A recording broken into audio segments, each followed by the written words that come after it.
Woo! Alright, what is up, everybody? So this is going to be our kind of first ride on the XT225, other than I rode it about a quarter mile when I test rode it. And that was really about it, because it was below freezing and spitting snow. So this will be my first, if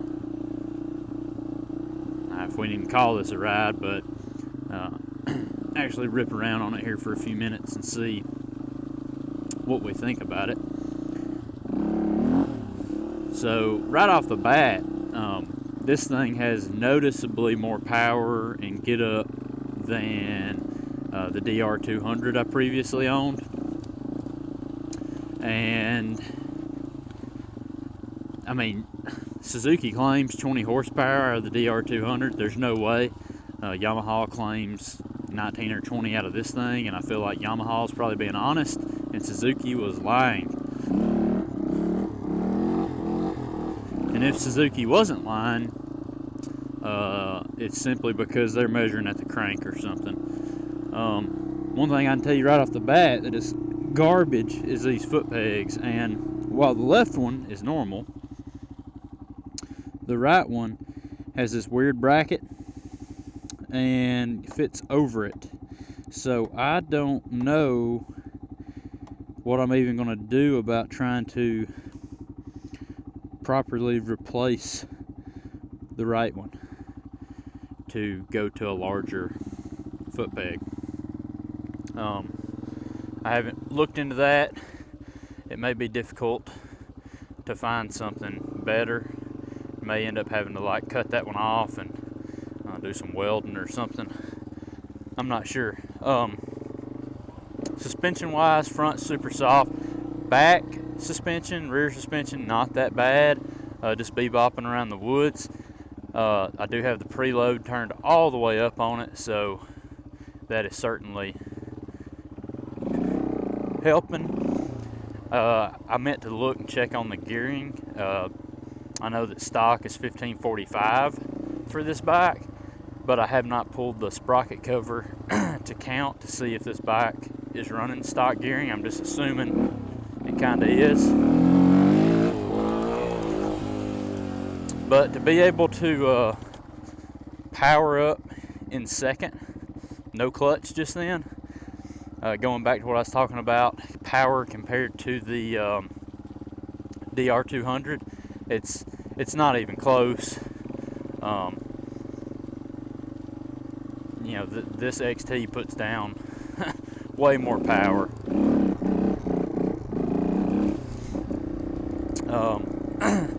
Again, it's not even close, and this bike has a 6-speed, so if we're trying to compare kind of apples to apples between the DR200 and the XT225, you really can't. The displacement's really close. The XT has an extra gear, but beyond that, they just don't compare. Everything else about this bike is stock currently, and I mean, mechanically we don't have any kind of engine mods. I don't even know if I don't think there are any engine mods for the bike, really. And then it's stock carburetor, stock jets. It is cold collared, a little cold natured, but we all know that pretty much all the carbureted bikes are like that. And yeah, so you know, why do I have it? Well, I traded the Rebel for it first off, and considering what I had in that bike, I think I come out very good. And then I just kind of plan on using it the way I use the DR200, is just like a little billy goat bike. Like, I can go ride trails on it, it's street legal, ride deal sport rides, things like that. I can go enter it in a hare scramble if I want to. You know, I did that on the DR200. I am no Torture Test magazine, but I mean, I did all right for a C class. You know, beat like half the field, so that's good. And this bike will be very similar to that once we get the front suspension upgraded. Cogent Dynamics stiffer springs, and we're going to go one step up on the fork oil. And if I can just figure out something with these pegs, then I'll be set. But yeah, these pegs are awful. I'm riding in tennis shoes and I can't even get my whole foot on the peg, like just the width of my foot. So these things are horrible. Sitting down, it doesn't really matter, but if you're trying to stand up and ride, it is awful. This is no CRF 250. I think that bike, the way the DR200 doesn't even start to compare to this bike is probably how, you know, the CRF 250F, which is the modern, would be like the modern equivalent of this, in the sense that it's air cooled, it is fuel injected, which Yamaha has a XT225, I'm aware. But that CRF is the bike I've owned that most closely compares to this, while at the same time just being like the newest modern variant you can get of, you know, air cooled trail bike type stuff. And while that bike would be superior to this as far as trail riding and trying to do like some hare scramble type racing on, this bike will certainly go fast enough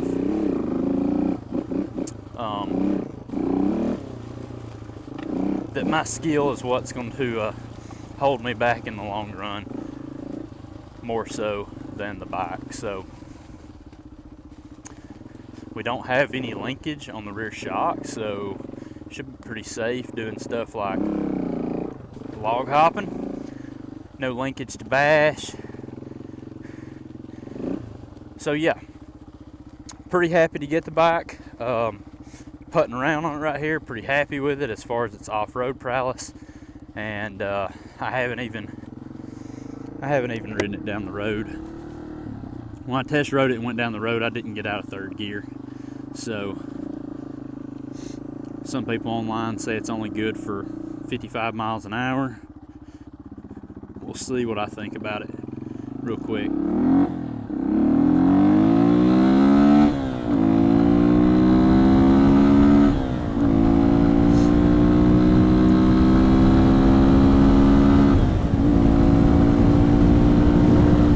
Well, there's 55 and we haven't hit overdrive yet. We're still in 5th gear.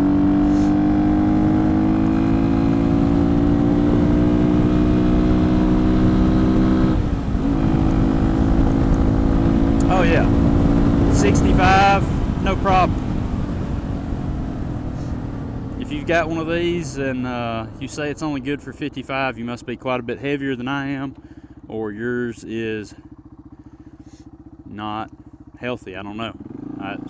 65 was no problem.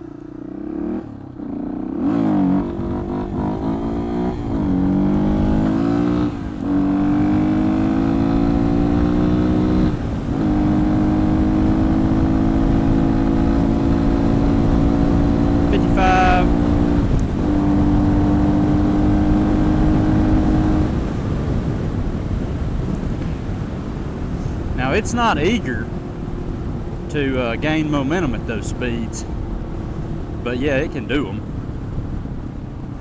You're just out cruising and you find yourself needing to run 60, 65. It seems doable.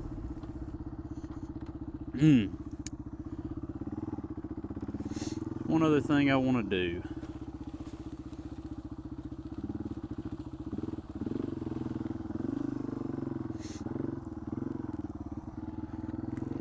Hit my little embankment climb.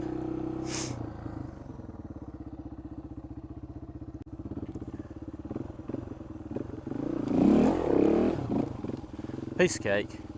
It is running off-road tires. I haven't looked at the rear tire, but the front tire I know is not even a DOT tire, so it is doing fairly well off-road.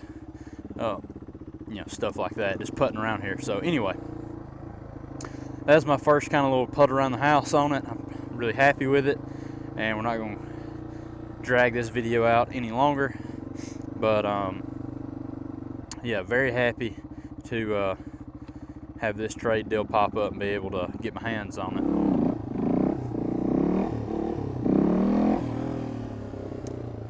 very happy indeed.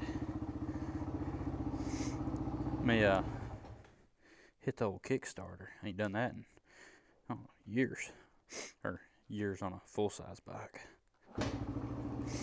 Oh yeah, just like I remember it.